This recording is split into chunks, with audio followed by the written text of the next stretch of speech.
Hello everyone. तो चलो हम लोग आज चैप्टर नंबर 6 यानी कि स्टाफिंग चैप्टर का बिहार बोर्ड के लिए बेसिकली एमसीक्यू प्रैक्टिस करेंगे। जैसा कि मैं हमारा टैगलाइन क्वेश्चंस तो यहीं से आएगा, तो जी हाँ सर, इसी एमसीक्यू में से आपका भी क्वेश्चन आएगा।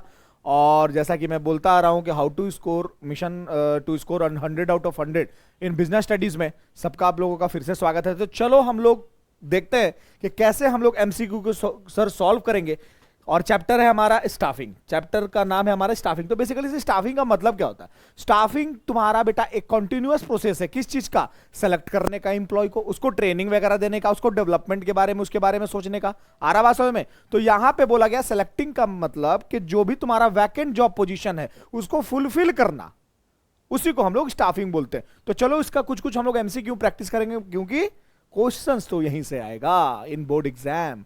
तो सबसे पहला सवाल आपके स्क्रीन पे ये रहा, like KBC, employment exchange is the source of recruitment. बोला गया है कि एम्प्लॉयमेंट एक्सचेंज हम लोगों ने पढ़ा था, है ना, बेसिकली दो, इंटरनल एंड एक्सटर्नल। क्या क्या पढ़ा था सर हमने? इंटरनल और एक्सटर्नल। तो यहां पे बोला गया इंटरनल में क्या होता था सर? इंटरनल में बस ट्रांसफर होता था, प्रमोशन होता था। यही दो चीज हमने पढ़ा था, या तो ट्रांसफर होगा या तो प्रमोशन होगा इंटरनल सोर्स ऑफ रिक्रूटमेंट में। बट एक्सटर्नल में हमने बहुत सारा चीजों को पढ़ा था, उसी में से था एक सर एम्प्लॉयमेंट एक्सचेंज, है ना। तो यहां पे हमारा ऑप्शन नंबर क्या हो जाएगा? बी। कोई दिक्कत नहीं। पहला क्वेश्चन में क्या दिक्कत होगा सर? बढ़ते हैं आगे। ट्रेनिंग इज है, कौन सा प्रोसेस है सर? Regular, current, continuous. कौन सा है सर हमारा? कॉन्टिन्यूअस प्रोसेस है सर, क्योंकि जब तक हम लोग ट्रेनिंग नहीं देंगे तब तक एफिशिएंट एम्प्लॉय का अंदर एफिशिएंसी आएगा कहां से? आ रहा बात समझ में? तो हमें उसको क्या देना पड़ेगा? ट्रेनिंग। और ये कौन सा प्रोसेस है? कॉन्टिन्यूअस प्रोसेस है सर। कोई दिक्कत? चलो आगे चलते हैं।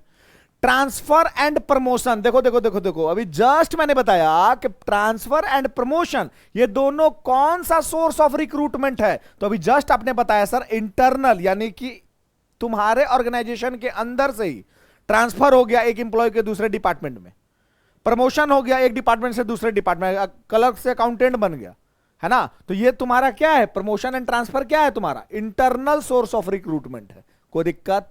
चलो आगे चलते हैं। Next question, recruitment in the life of organisation is, क्या एक बार करना पड़ता है? क्या दो बार करना पड़ता है? क्या कभी कभी करना पड़ता है? नहीं सर, ये कॉन्टिन्यूअस करना पड़ता है। आरा बस हमें एक बार रिक्रूटमेंट करने से क्या हो जाएगा क्या? नहीं सर, ये कॉन्टिन्यूअस प्रोसेस है, तो कॉन्टिन्यूअसली करना पड़ेगा। कैसा बोल रहे, बात कर रहे हैं सर आप? तो हम नहीं कर रहे हैं, आपका बुक कर रहा है। The staffing is related with, किस चीजों से रिलेटेड है? क्या पर्सन से, गुड्स से, टूल से, मशीन से? बताओ किस चीज से सर? तो आंसर यहां आपका होगा ए। किससे? पर्सन से, क्योंकि स्टाफिंग में हम लोग राइट पर्सन को राइट प्लेस पे डिप्यूट करते हैं एक्सीलेंट परफॉर्मेंस के लिए। आ रहा बात समझ में? तो यहां पे पर्सन से रिलेटेड बातें हो रहा है, ह्यूमन के से रिलेटेड बातें हो रहा है, पर्सनल से रिलेटेड बातें हो रहा है। आ रहा बात समझ में? तो यहां पे किस चीज से रिलेटेड बात हो रहा है? पर्सन से। कोई दिक्कत नहीं सर। नेक्स्ट क्वेश्चन, कौन सा टेस्ट लिया जाता है is for measure of an individual potential for learning new skill? ऐसा कौन सा ये सब में से टेस्ट है? Personality test, aptitude test, intelligence test, interest test. बताओ ये कौन सा इसमें से टेस्ट होगा जो एक इंसान के अंदर कुछ नया जॉब सीखने का स्किल है कि नहीं ये पता चलेगा। तो क्या पर्सनालिटी से ये पता चलेगा क्या? क्या सर? नहीं सर, पर्सनालिटी से आपको पता चलता है कि उसके अंदर क्या है, नहीं है। Aptitude I think is the right answer, है ना। एप्टीट्यूड टेस्ट, एप्टीट्यूड टेस्ट में हमें पता चलता है कि उसके अंदर का पोटेंशियल क्या है, क्या वो आगे और जॉब को लर्न, नया नया चीजों को सीखने का कितना उसके अंदर स्किल है। इंटेलिजेंस टेस्ट तो यार आईक्यू टेस्ट हो गया कि उसके अंदर कितना दिमाग है, कितना कोई भी चीज के बारे में सोच सकता। और इंटरेस्ट बोले तो कि किस चीज में उसका इंटरेस्ट है। तो right answer is B, aptitude test. Next question, employees training is, क्या नेसेसरी है, अननेसेसरी है, कंपल्सरी है, वेस्टेज ऑफ मनी है? बताओ बताओ बताओ। नेसेसरी है सर। एम्प्लॉय को ट्रेनिंग देना क्या है सर? नेसेसरी है। वेस्टेज ऑफ मनी कैसे हो सकता है सर? अननेसेसरी कैसे हो सकता है सर? कंपल्सरी भी हम लोग नहीं मान करके इसको नेसेसरी माना गया कि हाँ जरूरी है, जरूरत पड़ने पे ट्रेनिंग दिया जाएगा, नेसेसरी है सर ये। कोई दिक्कत नहीं। नेक्स्ट क्या है आपका, development of employees involve, promotion देने से क्या डेवलपमेंट होता है किसी भी इंप्लॉय का, ट्रांसफर देने से, ट्रेनिंग देने से, ऑल ऑफ दिस। तो बताओ क्या हो जाएगा सर इसका आंसर, क्या खुल गया यार। डेवलपमेंट ऑफ इंप्लॉय इन्वॉल्व क्या, प्रमोशन से, ट्रांसफर से, ट्रेनिंग से, तो ऑल ऑफ दिस सर, ये ऑप्शन क्या हो जाएगा, ऑल ऑफ दिस। ट्रेनिंग भी उसको दो, उसका डेवलपमेंट होगा, प्रमोशन दो, ट्रांसफर दो, एक जगह पे नहीं अलग अलग जगह से का, तो यहां पे उसका क्या होता है, मोरल बूस्ट होता है। कोई दिक्कत सर समझने में नहीं। Next, methods of development are, क्या है sir method of development, position rotation method, short term syllabus, development on the job, all of these. क्या है सर इसका आंसर, आंसर हो जाएगा इसका बेटा सी, क्योंकि डेवलपमेंट ऑन द जॉब का मतलब ही होता है डेवलपमेंट, उसके जॉब में डेवलपमेंट देना पड़ेगा ना यार, और किसी चीज में डेवलपमेंट से क्या ही मतलब है, आ रहा बात समझ में। Next, methods of training are, कितने मेथड है ट्रेनिंग के, तो सर आपने बताया था on the job, off the job. देखो यहां पे क्या है, job rotation training, on the job training, apprenticeship training, all of this. क्या है सर इसका आंसर, तो आई थिंक बेटा इसका आंसर हो जाएगा all of this, job rotation training, ताकि वो अलग अलग काम मल्टीपर्पस के लिए यूज किया जा सके वो इंप्लॉय। आ रहा बात समझ में, यानी कि बोला गया कि यहां पे जॉब रोटेशन, आज मान के चलो कि उसको कोई और काम करवा रहे हो, कल उससे किसी चीज का और ट्रेनिंग दे रहे हो, तो हर चीज वो सीख गया ना तुम्हारा इंप्लॉय, तुम्हारा इंप्लॉय हर एक चीज सीख गया, तो कल दिन कोई एब्सेंट भी करता है तो उसके जगह पे तुम उसको बेटा डिप्यूट करके उससे काम करवा सकते हो, कोई दिक्कत नहीं सर। उसके बाद ऑन द जॉब ट्रेनिंग ये भी है, अप्रेंटिसशिप, एक हम लोग ट्रेंड पर्सन के अंडर, जो मास्टर वर्कर होता है उसके अंडर हम लोग यहां पे ट्रेनिंग, तो ये सब तुम्हारा इंक्लूड है मेथड, तो यहां पे आंसर क्या हो जाएगा, all of these. Next, staffing is, क्या बोला गया है sir, to plan, to control, to direct, to appoint the person on work. तो सर यहां पे पर्सनल से बातें हो रही है ना, पर्सन की बातें हो रही है ना स्टाफिंग में, तो the right answer is D. कोई दिक्कत सर नहीं, यहां पे क्या हो रहा है, staffing is appoint to the person on work. Clear है। Next, selection of executive is, अधिकारियों का चयन करना, क्या है सर यहां पे, lower level executive, middle level executive, top level executive, all of this. Sir कोई भी बता देगा ऑल ऑफ दिस, क्योंकि हर एक लेवल पे एग्जीक्यूटिव है, हर एक लेवल पे एग्जीक्यूटिव अधिकारी होते हैं, आरावासा में, तो अधिकारियों का चयन हर एक लेवल पे होगा।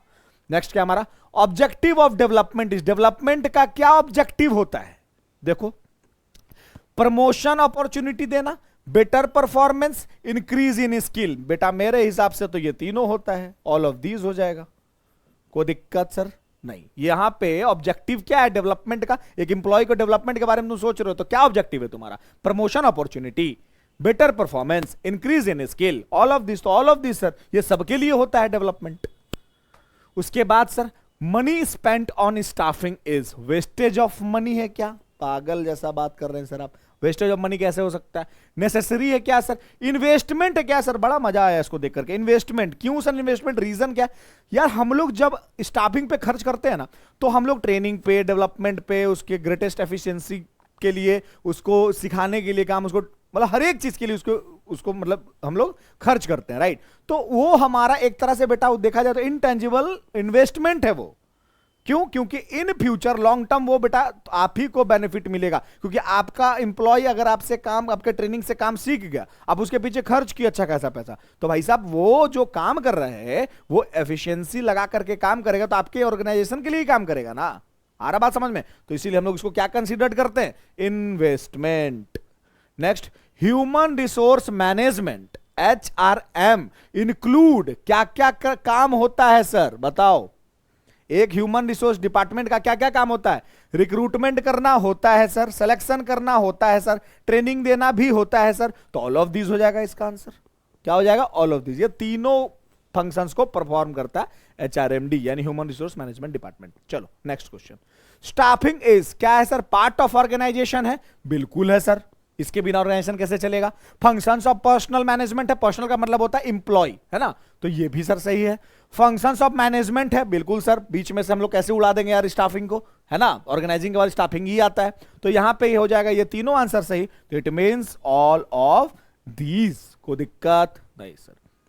Next question, staffing is the responsibility of, staffing किसका रिस्पॉन्सिबिलिटी है? लोअर लेवल का, बिल्कुल है सर, लोअर लेवल का भी है, मिडिल लेवल का बिल्कुल है सर, टॉप लेवल का बिल्कुल सर, तो आंसर क्या हो जाएगा बेटा? डी, क्योंकि हर एक डिपार्टमेंट में हर एक लेवल को स्टाफिंग करना जरूरी होता है, मोटिवेट करना, प्रमोट करना, ट्रेनिंग देना, डेवलपमेंट, ईच एंड एवरीथिंग, ये सबको करना होता है। क्लियर है? Next, staffing is an activity of, किस चीज का एक्टिविटी है सर? पर्सनल डिपार्टमेंट का। लो, शुरू में ही आंसर सही हो गया, लेकिन तीनों पढ़ना है बेटा। प्रोडक्शन डिपार्टमेंट का नहीं सर, मार्केटिंग डिपार्टमेंट का नहीं सर, फाइनेंशियल डिपार्टमेंट नहीं, तो यहां पे आंसर क्या हो जाएगा? ए, पर्सनल। पर्सनल का मतलब यहां पे होता है एम्प्लॉय, पर्सनल का मतलब क्या होता है? एम्प्लॉय का डिपार्टमेंट है। इसी स्टाफिंग में किन लोगों का बात किया जाता है? इंसान का बात किया जा रहा है, काम करने वाला इंसान, है ना। Staffing is an important function due to, staffing को इंपॉर्टेंट फंक्शन माना गया। वाई? रीजन तो आप पढ़ते हैं, component workforce, optimum utilisation of human resource, better performance. बेटा ये सब चीज के लिए मेरे हिसाब से तो कंपोनेंट का वर्कफोर्स भी है ना, optimum utilisation of human resource. Staffing करेंगे तभी ना पता चलेगा यार कि workforce analysis and workload analysis क्या है, और तब हम लोग को पता चलेगा डेविएशंस क्या आ रहा है, ज्यादा अंडर स्टाफिंग है कि ओवर स्टाफिंग है, और देन आफ्टर बेटर परफॉर्मेंस। तो आंसर क्या हो जाएगा बेटा आपका? डी, कोई दिक्कत नहीं sir. Next question, shifting of an employee from one job to another, एक जॉब से अनदर जॉब में शिफ्ट कर देना, सेल डिपार्टमेंट से परचेस डिपार्टमेंट में भेज देना, नोन एज ट्रांसफर, है ना। कि पहले रांची में ये थानेदार थे, अभी कहीं वहीं पे अगल बगल कहीं थानेदार हो गए, या पहले पटना में थे अब गया ट्रांसफर हो गया इनका, सुने हो ना। तो पोस्ट सेम है, वहां भी डीएसपी थे यहां भी डीएसपी हो गए, कोई दिक्कत? वहां भी दरोगा थे यहां भी दरोगा हो गए। बढ़ जाना पोस्ट का प्रमोशन कहलाएगा, कोई दिक्कत सर? वहां पे दरोगा था यहां है तो डीएसपी हो गए। इसी तरीके से which of the following is not a staffing function, staffing function इसमें से कौन सा नहीं है? तो प्लानिंग, लो बेटा शुरू में आंसर मिल गया। प्लानिंग में स्टाफिंग फंक्शन कैसे होगा? रिक्रूटमेंट होगा, सिलेक्शन होगा, ट्रेनिंग होगा, है ना। यानी कि हम लोग स्टाफिंग में रिक्रूटमेंट करते हैं, यानी इंटरव्यू के लिए बुलाते हैं, उसके बाद सेलेक्ट करते हैं, और सिलेक्ट हुआ हुआ इंप्लॉय को हम लोग क्या करते हैं? ट्रेनिंग देते हैं। तो प्लानिंग हो जाएगा तुम्हारा आंसर, क्योंकि ये नहीं है, क्या नहीं है? स्टाफिंग फंक्शन, तो planning is the right answer. Next and last question, I think, training gives emphasis on, किस चीज पे ट्रेनिंग इंसिस्ट करता है? थ्योरेटिकल नॉलेज पे, ऑल राउंड नॉलेज पे, जनरल नॉलेज पे, प्रैक्टिकल नॉलेज पे? बताइए सर, बताइए बताइए किस चीज पे? तो हो जाएगा बेटा यहां ट्रेनिंग देने से आपको प्रैक्टिकल नॉलेज आता है सर। किसी भी चीज को आपको ट्रेनिंग दे, गोली चलाने का ट्रेनिंग दिया जा रहा है बीएसएफ के जवान को बॉर्डर पे, तो प्रैक्टिकल नॉलेज पे ना हो रहा है, सचमुच की उसको बंदूक चलाने दिया जाता है ना। आ रहा बात समझ में? तो यहां पे क्या हो जाएगा? Option number D, practical knowledge. I think आप लोगों को ये बहुत बेनिफिशियल होगा ये वीडियो यार। आप लोग प्लीज सारे चीजों को अच्छे से कॉन्सेप्ट से पढ़ो, क्योंकि आपका एग्जाम आने वाला है Bihar board. I think 3rd of Feb को, अपकमिंग 3rd of Feb को आपका बिजनेस स्टडीज के एग्जाम है शायद सेकंड शिफ्ट में।